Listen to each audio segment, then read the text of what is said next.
Hey! No, it's not your turn yet. It's not my turn? No. Will you tap my shoulder when it's my turn? Oh, I will. Okay, great. Hey, it's this time of the year again. NAMM, Walrus Audio, yelling into microphones. What can we do? Well, nothing. And since Face Distribution sponsored my trip with money, I have to talk to Colt. I am contractually obligated to be nice to him. I agree. That was in our contract. Please do not deviate from the agreement, or harsh action will be taken against both of us. So, Colt Westbrook, pre-tell about the new Walrus audio pedals, which are, of course, amazing. They are so good. They are the only pedals out there and available in stores. So the new Julia version 2 is the best pedal now ever because it's got a new graphic and a soft click switch. Here's the deal. The Julia V2. So we've got lots of pedals since the Julia V2, like the Lillian, the Monument, ARP87 Fathom Slow.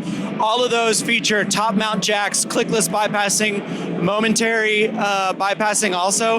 But the Julia was in 2016, and so it doesn't have any of that. And so, man, the Julia is still, like, people still love the Julia. It's still very, what's the word? It's good. Sure.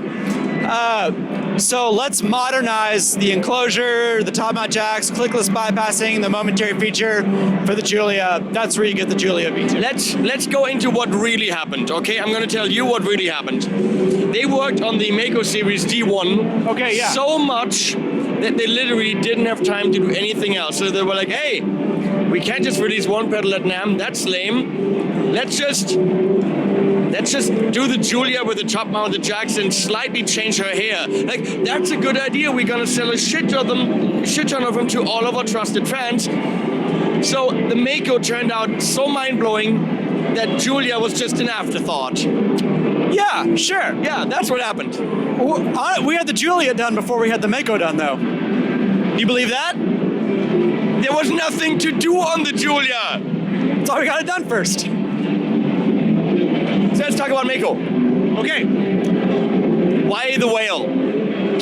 So the Mako is built around the Analog Devices Shark DSP chip. And the Mako is one of the fastest sharks in the ocean. So this chip offers a ton of processing horsepower to deliver some of the highest fidelity audio out there available in guitar pedals. So why are you giving me the corporate spiel? Come on. That's not the corporate. That's the reason why we named it the Mako series, because the fastest shark in the ocean. You could have just said because of the shark chip. Because of the shark chip? Why are you trying to sell this amazing pedal that I've already sold in my amazing video? I'm just giving the details. It's a video. So why deviate from your amazing graphics and all that? How did that come? I mean, you probably had 1 or 2 meetings about that. I decided, it was my idea. I was like, man, let's deviate away from our amazing graphics.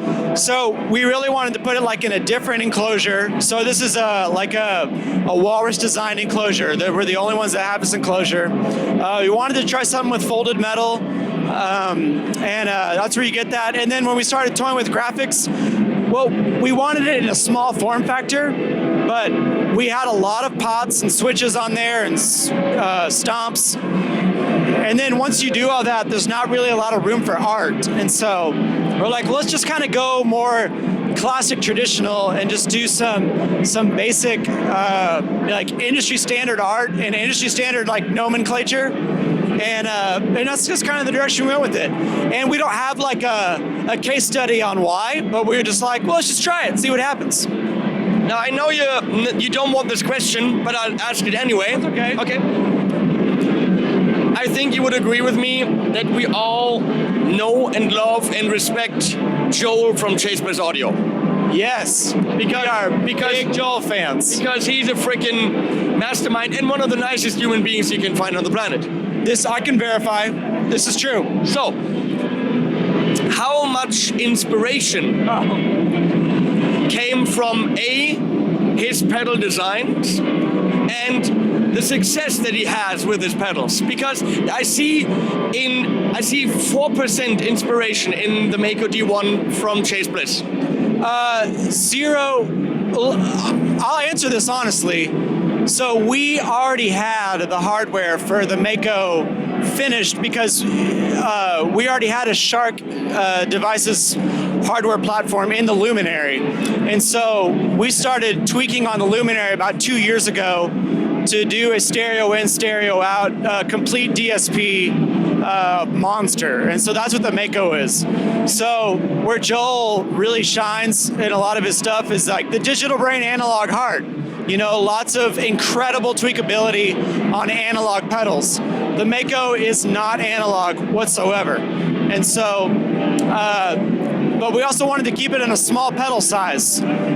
So once you get six pots on a pedal and 3 switches and 3 toggle switches and 2 foot switches, then you have a Chase Bliss pedal. I don't know where else to put them all, except where they just went. And so we looked at it, we're kind of like, damn. We're like, does it look like Chase Bliss? And we're like, yeah, it kind of does. So it was like, let's move shit around. And we're like, it doesn't work. It's like, we're just going to do it. Joel and I have already talked about it, though. So the public might be more concerned about it than Joel and I are. Oh, nobody's concerned about it. But that's how it goes. At the most, it would be an homage. Yeah. I don't know what that word means. I don't know either. I just use it. It's like it's so homogeneous. It's completely like, homogeneous. It's a tip of the hat to the genius of him and saying, well done, sir. And then you do your own thing with the form factor. He's a genius. I love the guy. Now, yours is fully digital. Yes, but you also have the option to do true bypass or buffered bypass also. I didn't talk about that in my video. I don't know. Yeah, so you can change to true bypass or buffered bypass. Buffered bypass if you want trails when changing presets or turning off the pedal, or true bypass, but you can also do true bypass with trails also. And obviously the most brilliant thing on it is the attack knob. That is. Thank you. Is that your idea? No, it was Jason's idea. But he never had a good idea in his life. I wish I could confirm that was true, but he's had a lot of really good ideas. Okay then. No, that is what makes this thing so phenomenal, even on a single algorithm, to go from very, very clean attacky delays to just the most amazing soundscapes. Even on the digital setting, you can go ambient like crazy, dial the tone down a bit, and then you can get like bit crushed shit if you wanted to. It's with very few controls. It's one of the most flexible and easily dial-inable boxes I've ever experienced. Well, and also, because if you take off the attack a little bit, you lose a little bit of signal. And so you'll find also kind of in the mix knob, there's a wet signal jump to be able to compensate for people who are actually using that attack knob so you don't lose wet signal volume. It still has that powerful ambient presence also. There's so much you can do with this thing, and for me, I'm now curious to see where Walrus Audio goes with the Mako series. Now, as far as delays go, that's done. I mean, where else can you go? Nowhere. That's it. You go to Mako, you go to 11, you're there. I'm saying that, not you. Yeah, okay. Now, it's not typical Walrus price, right? We're talking over 300. Yeah, it's $299 in the States. So whatever that makes it in euros, I'm not sure. It's also more expensive to build, and that's why it's more expensive. It's also much betterer. And it's much betterer-ish and more betterer for sure.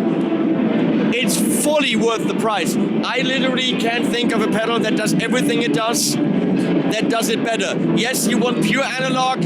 Tonal Recall is an amazing pedal, but for me right now, I always said the Strymon Dig is my desert island pedal. Oh, dude, I love the Strymon Dig. It's incredible. It's just been replaced. Oh! No shit. You're sweet. No shit. You're sweet. So the question is, where can we go from here? Will there be a Mako Reverb? Will there be a Mako coffee maker? Well, I'll tell you this. So this is the first pedal in the Mako series. Mako noise gates, 5 different noise gate algorithms, $400. $400? No, we won't go $400. For 5 different noise gate algorithms? I don't know. We'll see. Noise gates, 7 knobs, 5 switches, 5 algorithms. Yeah, maybe five different tuners. Nice idea, nice idea. Yeah, you know, you do 440 hertz, 432 hertz. You know, you just do all different programs. I can't wait to see what you come up with. Thank you for commissioning one of the first videos for me. And anything you want to add before I kick you out? Oh no, this is your booth. I have to go, right? No, yeah, I'm gonna stay here. Ah, okay. You're welcome to stay here. Watch all of Henning Polly's videos. He's the man. He's the best. And take care of the animals. Stay tuned for animals. Watch the credits for the animal pictures. He's never seen one all the way to the end. True. That's not true. He's been in the freaking studio. I fast forward every video to the end. Animals at Credits. the end. Animals in the end.